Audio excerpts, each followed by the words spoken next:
This is a bucket. Dear God. There's more. No. It contains the dying wish of every man here.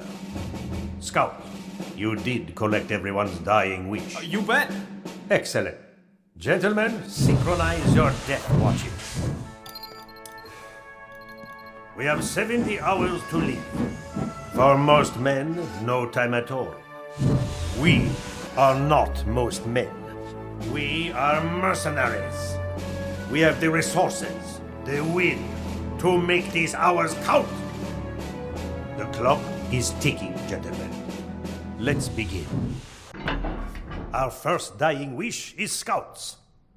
He's drawn a picture of me getting hit by a car. I have something radiating off of me. Yeah, those are stink lines. That's why the car hit him. Because he smells. Yes, I see. Here you've drawn me having sexual congress with the Eiffel Tower. Eiffel Tower having sexual congress with me. Both of us relaxing post-coitus. I'm crying, and the Eiffel Tower has stink lines coming off of it. Did anyone besides Scout put a card into the bucket? Oh, man. Classic Scout. Fantastic.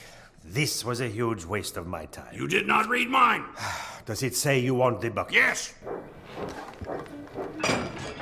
See you all in hell.